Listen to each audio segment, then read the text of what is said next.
जय हिंद दोस्तों, स्वागत है आपका अवर डेमोक्रेटिक इंडिया की विशेष पेशकश कुछ अनकही कुछ अनसुनी कहानियों में।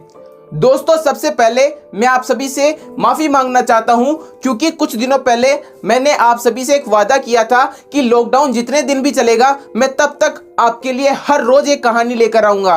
वो किसी पारिवारिक कारण से मैं पूरा नहीं कर पाया, इस बात का मुझे बहुत खेद है। पर इसके साथ में मैं आपको यह विश्वास भी दिलाता हूं कि आगे से ऐसी गलती कभी नहीं होगी। हम अपनी वीडियो को लाने में कभी डिले या कभी लेट नहीं करेंगे। आज इस कहानी के रूप में आपका परिचय एक ऐसे ईमानदार आईएएस अधिकारी से करवाने जा रहा हूं जो हम सब युवाओं के लिए एक आदर्श है। आज की कहानी की शुरुआत 27 नवंबर 1973 को सत्येंद्र दुबे के जन्म के साथ हुई। उनका जन्म बिहार राज्य के एक छोटे से गांव शाहपुर में हुआ था। उनके बचपन में उनके गांव में लाइट नहीं थी। सत्येंद्र दुबे ने चिमनी की रोशनी में पढ़कर ही अपनी 10वीं और 12वीं की बोर्ड परीक्षाओं में पूरे राज्य में टॉप किया। अपनी 12वीं पूरे होने के बाद सत्येंद्र दुबे ने 1990 में भारत की प्रसिद्ध कॉलेज आईआईटी कानपुर में सिविल इंजीनियरिंग में प्रवेश लिया और 1994 में अपनी बीटेक की पढ़ाई पूरी की। उसके बाद उन्होंने बनारस हिंदू विश्वविद्यालय, जिसे आज भारतीय प्रौद्योगिकी संस्थान बीएचयू के नाम से जाना जाता है, वहां से अपनी एमटेक पूरी की। एमटेक के बाद सत्येंद्र दुबे चाहते तो किसी भी मल्टीनेशनल कंपनी में बहुत अच्छे पैकेज पर काम कर सकते थे, परंतु सत्येंद्र दुबे को शुरू से ही देश के निर्माण में दिलचस्पी थी। इसीलिए उन्होंने भारतीय इंजीनियरिंग सेवाओं को चुना और पूरी ईमानदारी से देश की सेवा करने लगे। और जब सन 2002 में 4 महानगरों को सड़क परियोजना से जोड़ने वाली महत्वाकांक्षी चतुर्भुज योजना का आरंभ हुआ, जिसमें सत्येंद्र दुबे को प्रोजेक्ट मैनेजर बनाया गया। सत्येंद्र कोडरमा झारखंड में 450 करोड़ की लागत से बन रही 80 किलोमीटर की सड़क का कामकाज संभाल रहे थे, परंतु सड़क निर्माण योजना में हो रहा भ्रष्टाचार सत्येंद्र को बर्दाश्त नहीं हुआ।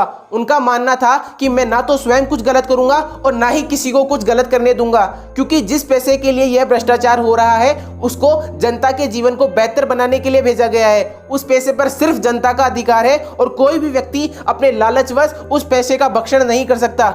सत्येंद्र ने इनका जमकर विरोध किया और बुरी क्वालिटी का बना बनाया रास्ता उखड़वा दिया और कॉन्ट्रैक्टर से वो रास्ता दोबारा बनवाया। इसके साथ ही कंस्ट्रक्शन कंपनी के 5 भ्रष्ट इंजीनियर को भी सस्पेंड करवा दिया। इसके बाद उन्होंने खुद के ही प्रोजेक्ट डायरेक्टर के खिलाफ जांच की मांग की, जिसमें प्रोजेक्ट डायरेक्टर दोषी पाया गया और उसे भी सस्पेंड कर दिया गया। एक व्यक्ति जो अकेला भ्रष्टाचार के खिलाफ खड़ा था और लड़ रहा था। इसके बाद दिसंबर 2003 में सत्येंद्र खुद प्रोजेक्ट डायरेक्टर के रूप में कामकाज शुरू करने जा रहा था, यानी कि अब वो खुद मालिक बनने जा रहा था। परंतु एक ऐसी घटना घटी जिसका हम अनुमान भी नहीं लगा सकते। उनके जन्मदिन के दिन यानी कि 27 नवंबर 2003 को जब वह दुबे वाराणसी से एक शादी से घर लौट रहे थे, तभी रेलवे स्टेशन से घर जाते समय उनकी गोली मारकर हत्या कर दी गई और एक अद्भुत व ईमानदार आईएएस अधिकारी को हमसे छीन लिया। सत्येंद्र दुबे की मौत इस बात पर इशारा कर रही है कि किस प्रकार एक मनुष्य का भ्रष्टाचार, एक मनुष्य का लालच उससे कुछ भी करवा सकता है, उसे किसी भी हद तक गिरा सकता है।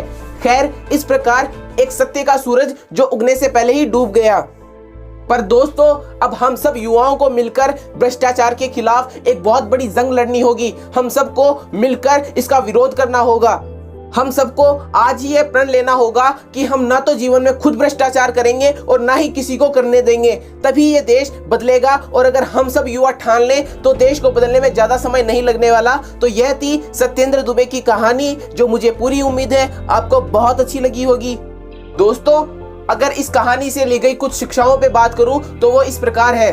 पहली शिक्षा आज के बच्चों के लिए, आज के युवा के लिए। आज का बच्चा और आज का युवा ये मानता है कि जब तक हमारे पास पूरे संसाधन मौजूद नहीं है हम कुछ नहीं कर सकते। दोस्तों, मैं आपको ये बता देना चाहता हूँ कि सत्येंद्र दुबे जहाँ जिनका जन्म हुआ वहाँ पे लाइट नहीं होती थी। इन्होंने चिमनी की रोशनी में पढ़कर ही पूरे बिहार बोर्ड में टॉप किया और इसके साथ में आईआईटी कानपुर और अपनी बीटेक और एमटेक में भी काफी अच्छे मार्क्स हासिल किए।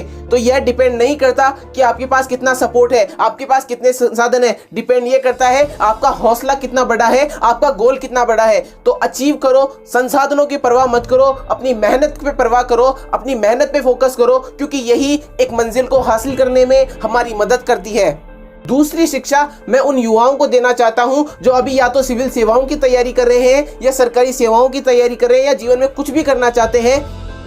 वो अपने जीवन में यह ठान लें कि हम अपने जीवन का प्रयोग देश के निर्माण के लिए करेंगे। हम ना तो खुद भ्रष्टाचार करेंगे, ना ही करने देंगे। हम देश को, देश के पैसे को, देश की जनता को सुरक्षित रखने में अपनी भरपूर भागीदारी निभाएंगे और अपने पूरे अधिकार, अपनी पूरी शक्तियों का प्रयोग देश के नवनिर्माण के लिए करेंगे। इसी होप के साथ, इसी उम्मीद के साथ मैं आपसे विदा लेना चाहता हूं। फिर मिलेंगे एक नई कहानी के साथ। जय हिंद।